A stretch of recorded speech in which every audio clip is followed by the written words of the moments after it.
สวัสดีค่ะแลนไทยวินมิมีပါကော်ဖီတွေအေးတွေနဲ့ပတ်သက်တဲ့အခေါ်အဝေါ်လေးတွေလေ့လာကြရအောင်ကာเฟดำကော်ဖီအခါကိုပြောတာပါကာเฟဆိုတာကော်ဖီပေါ့နော်မွေးစားစကားဖြစ်ပါတယ်ဒำဆိုတာအမဲရောင်ပေါ့နော်နို့ဒီခရီမ်တွေမထည့်တဲ့ကော်ဖီအခါကိုပြောတာပါကာเฟดำกออากาฟอเอแฟดออัมดำกาเฟดำกออากาฟอเอแฟดออัมดำกาเฟดำกาเฟร้อนကော်ဖီအပူကိုပြောတာပါ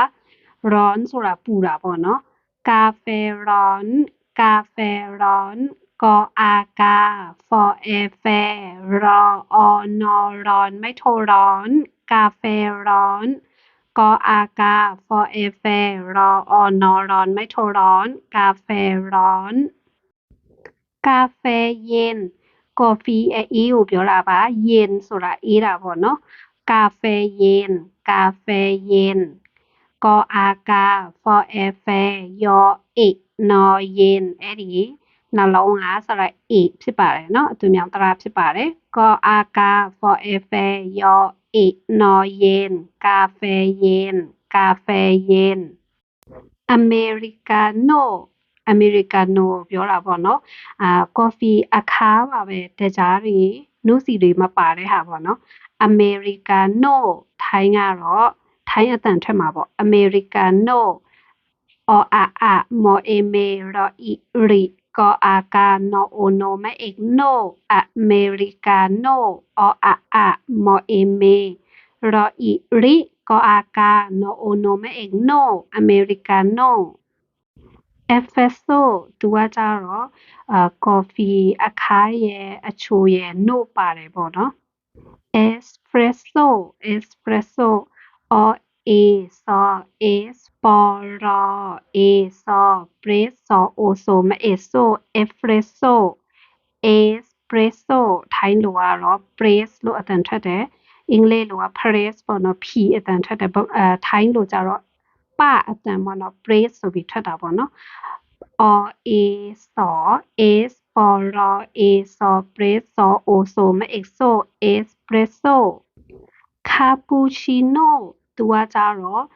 ကော်ဖီအခါရဲ့တကြားတွေပါမယ်နို့ပါမယ်ပြီးတော့မှနို့ရဲ့အမြုပ်လည်းပါမယ်ပေါ့နော်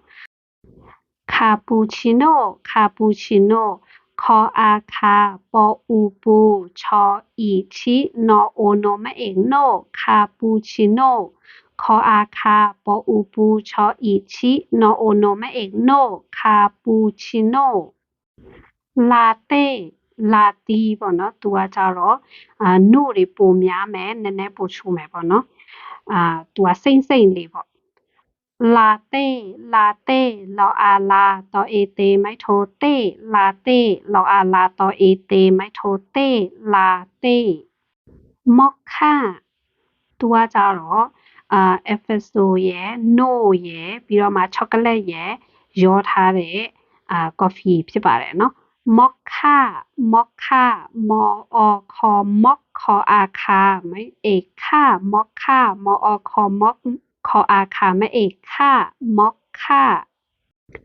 ကိုကိုเย็นသူကကြတော့ကိုအတီးကနေရလာတဲ့ကော်ဖီပေါ့နော်ကိုကိုเย็นကောအိုကိုไม่โทကိုယောအိနော်เย็นကိုကိုเย็นဆိုတာအေးကိုပြောတာနော်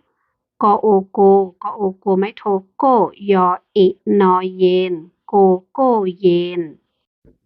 ชาเย็นထိုင်းလက်ဖက်ရည်အေး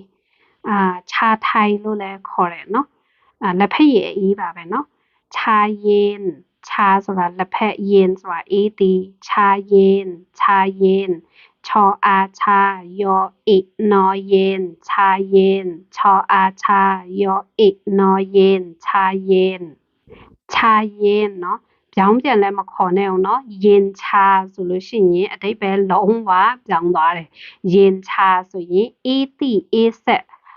ရုပ်တုလို့ ဘာမှခံစားချက်မရှိတဲ့လူဆိုရင်ရင်ချာလို့ခေါ်တာเนาะအဲ့ဒီတော့ချာရင်ဆိုရင်လက်ဖက်ရည်အေးရင်ချာလို့ပြောင်းပြန်မခေါ်နဲ့เนาะ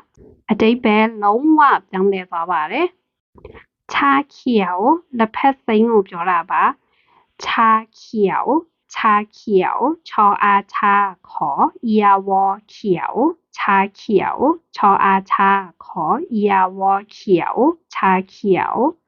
ဒီคลิปလေးကြည့်ရှိမယ်ဆိုရင် like and share လေးလုပ်ပေးပါ subscribe လေးလည်းလုပ်ထားပါတင်စီချင်တဲ့ຢာလေးတွေကို comment ပေးခဲ့လို့ရပါတယ်ထိုင်းစာကိုစနစ်တကျနဲ့အတန်ထပ်ပြီးတက်ချင်တယ်ဆိုရင် online တင်နိုင်ရှိပါတယ်ဆက်သွယ်ခဲ့လို့ရပါတယ်เนาะဒီနေ့အတွက်စวัสดีค่ะ